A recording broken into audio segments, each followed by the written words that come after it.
पहले उन्होंने मीडिया पर कंट्रोल किया, फिर पूरे देश को पुलिस तंत्र में बदला, और क्या अब इससे भी बात आगे निकल चुकी है तो बीजेपी आरएसएस के समर्थक उन तमाम लोगों पर हमला कर रहे हैं जो उनसे सवाल पूछ रहे हैं।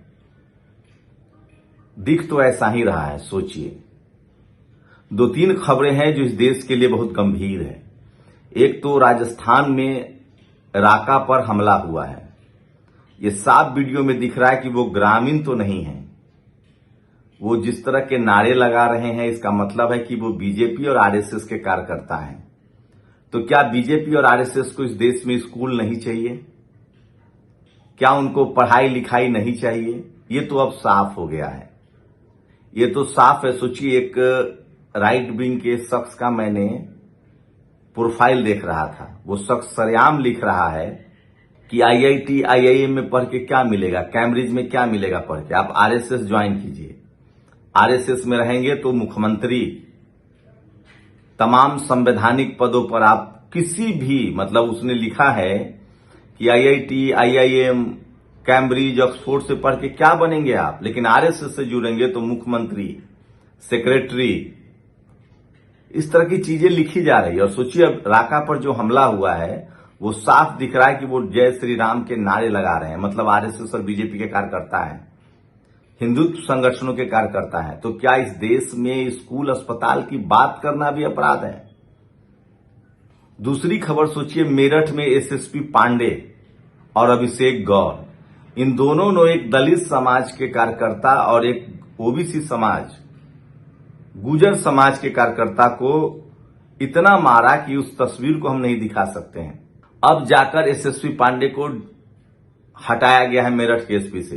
ये वही एसएसपी पांडे हैं जिन्होंने बाकायदा रवि गौतम को थप्पड़ मारा था। तब भी जातिवादी लोगों ने जाति के आधार पर एसएसपी पांडे का समर्थन किया था। तो क्या बीजेपी आरएसएस खतरनाक खेल खेल रही है? लेकिन मुझे लगता है कि इसी खेल में बीजेपी और आरएसएस की हार है। इस देश में 15% से ज्यादा जनरल की आबादी नहीं है। वो इस देश में जो पूरा आंदोलन चल रहा है, चाहे कॉकरोच का हो, चाहे स्कूल कॉलेज के लिए हो, वो इस देश के दलित, पिछड़े, किसान, आदिवासी, अल्पसंख्यक युवा चला रहे हैं।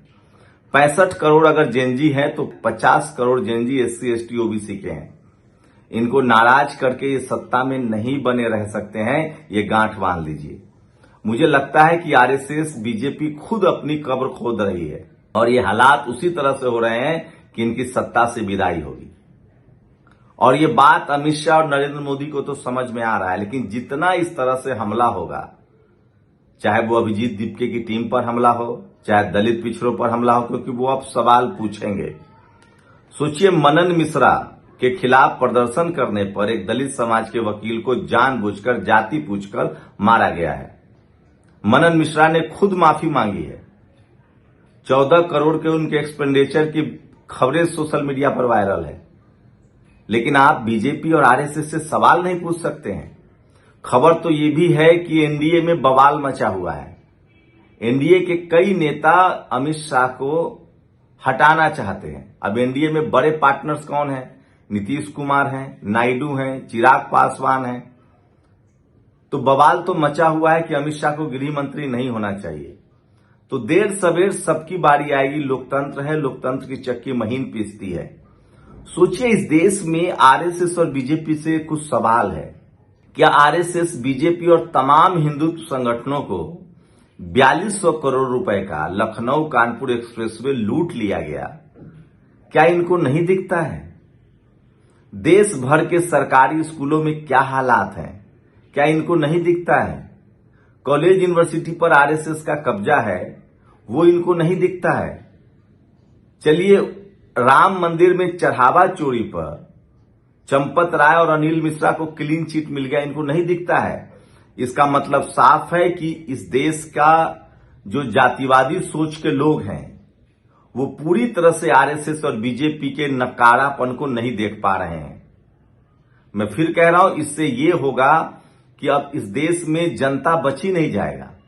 पहले ही 12 साल से पुलिस तंत्र में तब्दील कर दिया गया था। ये अभिषेक उपाध्याय हैं, टीवी की नौकरी छोड़ दी, सोशल मीडिया पर ये खबर चलाते हैं। इनके 2-3 पोस्ट पढ़िए, सोचिए ब्राह्मण समाज के हैं, उसके बावजूद ये आरोप लगा रहे हैं कि लगातार उन पर एफआईआर दर्ज किया जा रहा है। ये सिप्रा मॉल के पास इन्होंने लिखा है, ये रहते हैं दिल्ली एनसीआर में। एक बाइक वाला आता है, इनकी गाड़ी में एक्सीडेंट कर देता है और उसके बाद इन्हीं पर एफआईआर करा दिया जाता है और रात भर पुलिस गश्ती दे रही है। सोचिए, इस देश में सबसे पहले यूपी पुलिस ने जेल में डाला था वो एक दलित पत्रकार था जिसका नाम था जो दलित प्रशांत कनौजिया। दूसरा एफआईआर हुआ जो ओबीसी समाज से थे जिन्होंने नमक रोटी की खबर दिखाई थी। तो पहले पूरे सिस्टम को पुलिसिया तंत्र में तब्दील किया गया, अब उससे काम चल नहीं रहा है।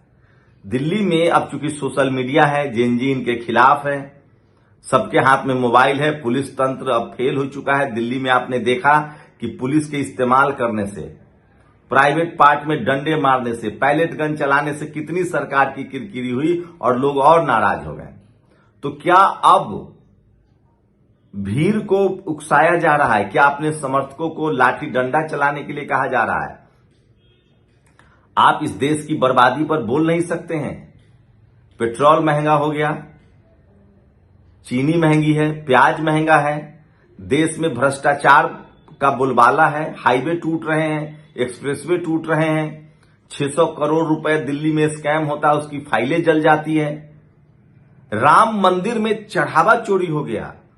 एक इलाहाबाद हाईकोर्ट के जज ने कहा कि जो समाज चढ़ावा चोरी पर न जगे उस समाज को क्या कहा जाए। ये तमाम हिंदू संगठन स्कूल के खिलाफ है, इनको स्कूल नहीं ठीक करना है। आप इसी से बीजेपी और आरएसएस के मनोदशा को समझ सकते हैं कि वो स्कूल, कॉलेज, अस्पताल के किस कदर खिलाफ है और क्यों है। वो इसलिए है कि इस देश में 10% लोगों की आबादी जो है उनके पास सब सुविधाएं उपलब्ध है। प्राइवेट स्कूल है, प्राइवेट यूनिवर्सिटी है, सरकारी कॉलेज, अस्पताल। इस देश की बहुसंख्यक आबादी के पास लोकतंत्र है, वोट का अधिकार है और उन्हीं को, दलित, पिछड़े, किसान, आदिवासी, अल्पसंख्यकों को स्कूल चाहिए, अस्पताल चाहिए, सरकारी नौकरी चाहिए।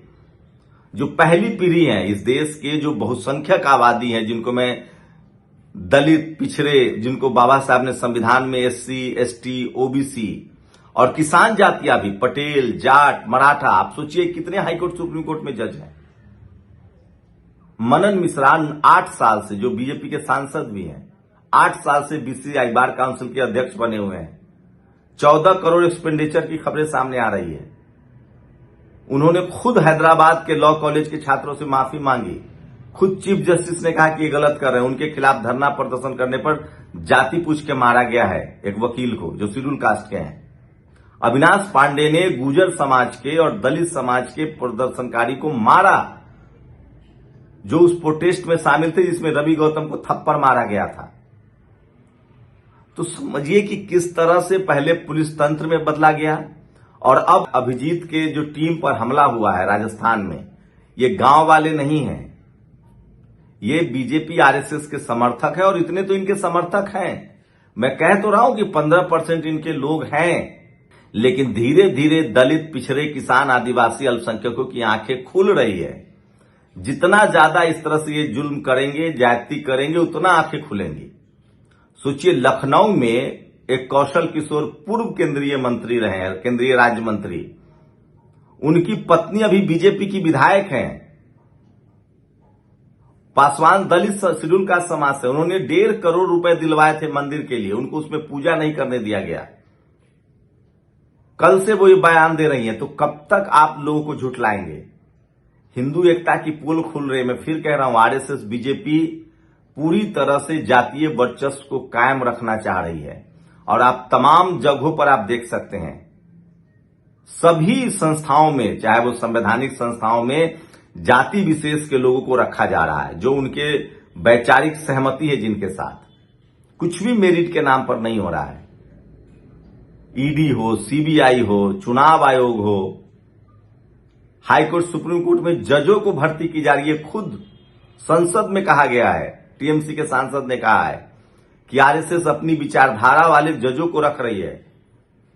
मध्य प्रदेश के कैलाश विजयवर्गीय ने कहा कि अधिकारी अपनी चड्डी दिखाने के लिए बेचैन रहते हैं और अब तो उनके समर्थक लिख रहे हैं कि आरएसएस से जुड़ेंगे तो आप डॉक्टर, इंजीनियर, कलेक्टर कुछ भी बन सकते हैं।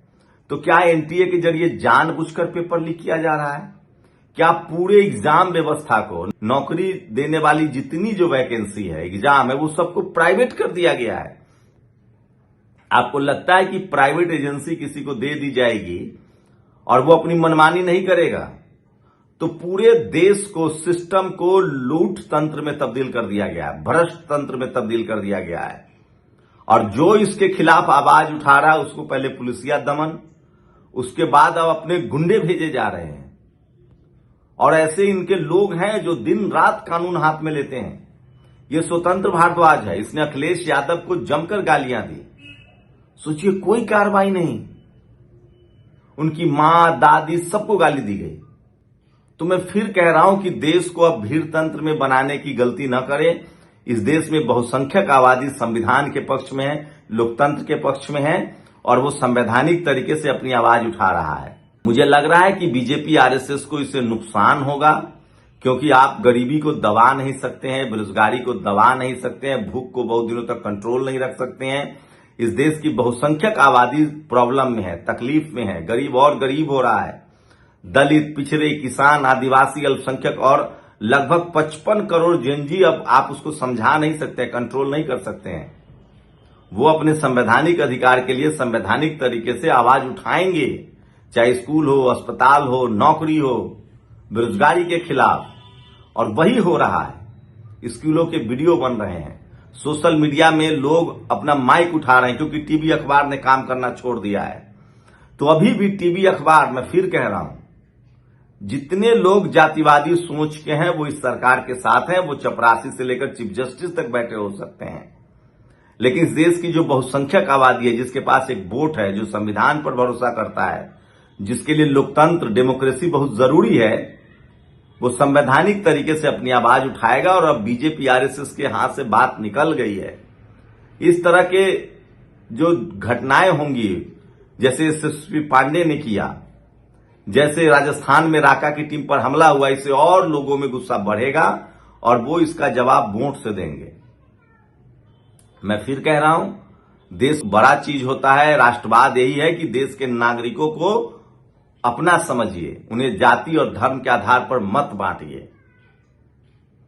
मैं फिर कह रहा हूं, आरएसएस को मुश्किल हो जाएगी, बीजेपी को मुश्किल होगी चुनावी रूप से, क्योंकि लोग अब सवाल पूछने लगे हैं।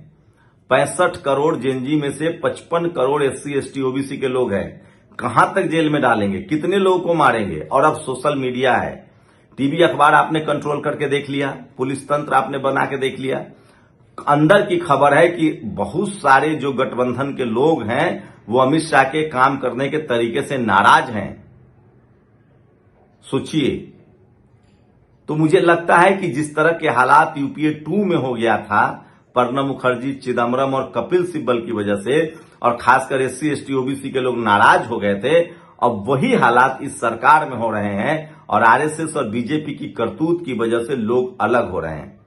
और खासकर बीजेपी में जो दलित पिछड़े नेता हैं, उनको समझना पड़ेगा कि जब आपका समाज ही नहीं रहेगा, सोचिए, ओबीसी की गिनती नहीं कराई जा रही है, सिर्फ जाति पूछी जा रही, कैटेगरी नहीं डाला गया। एससी, एसटी की कैटेगरी डाली गई है, ओबीसी की तो कैटेगरी डालो, जनरल की तो कैटेगरी डालो कि ओबीसी कितना। ओबीसी 4000 जातियों का संकलन है।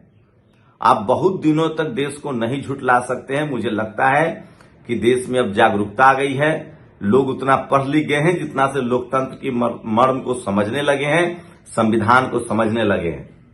तो मुझे लगता है कि अभी भी वक्त है, बीजेपी स्कूल, अस्पताल की बात करे, टीवी अखबार भी अब उसको डिफेंड नहीं कर पाएगा, ये तो लगभग अब तय दिख रहा है।